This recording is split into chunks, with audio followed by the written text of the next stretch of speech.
وقت لوگ کہیں گے کہ مسلمان جس قبلے پر پہلے سے چلے آتے تھے اب اس سے کیوں منہ پھیر بیٹھے؟ تم کہہ دو کہ مشرق اور مغرب سب اللہ ہی کا ہے، وہ جس کو چاہتا ہے سیدھے رستے پر چلاتا ہے، اور اسی طرح ہم نے تم کو امت معتدل بنایا ہے تاکہ تم لوگوں پر گواہ بنو اور پیغمبر آخر الزمان صلی اللہ علیہ وآلہ وسلم تم پر گواہ بنے۔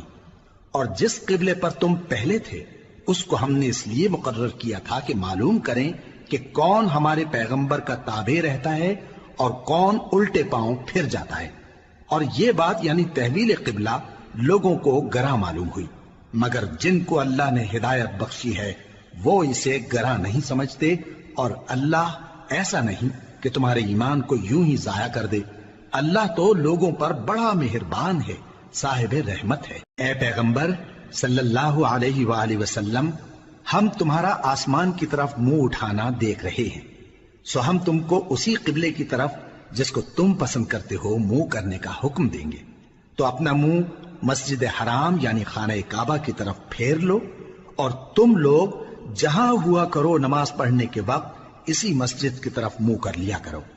اور جن لوگوں کو کتاب دی گئی ہے وہ خوب جانتے ہیں کہ یہ نیا قبلہ ان کے پروردگار کی طرف سے حق ہے، اور جو کام یہ لوگ کرتے ہیں اللہ ان سے بے خبر نہیں۔ اور اگر تم ان اہل کتاب کے پاس تمام نشانیاں بھی لے کر آؤ تو بھی یہ تمہارے قبلے کی پیروی نہ کریں، اور تم بھی ان کے قبلے کی پیروی کرنے والے نہیں ہو، اور ان میں سے بھی بعض کے قبلے کے پیرو نہیں۔ اور اگر تم باوجود اس کے کہ تمہارے پاس علم یعنی اللہ کا حکم آ چکا ہے ان کی خواہشوں کے پیچھے چلو گے تو ظالموں میں ہو جاؤ گے۔ جن لوگوں کو ہم نے کتاب دی ہے وہ ان پیغمبر آخر الزمان صلی اللہ علیہ وآلہ وسلم کو اس طرح پہچانتے ہیں جس طرح اپنے بیٹوں کو پہچانا کرتے ہیں،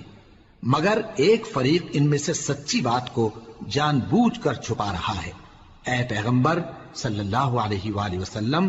یہ نیا قبلہ تمہارے پروردگار کی طرف سے حق ہے، تو تم ہرگز شک کرنے والوں میں نہ ہونا، اور ہر ایک شخص کے لیے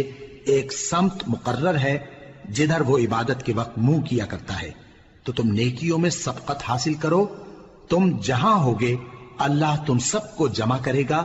بے شک اللہ ہر چیز پر قادر ہے۔ اور تم جہاں سے نکلو نماز میں اپنا منہ مسجد حرام کی طرف کر لیا کرو، بے شبہ یہ تمہارے پروردگار کی طرف سے حق ہے، اور تم لوگ جو کچھ کرتے ہو اللہ اس سے بے خبر نہیں۔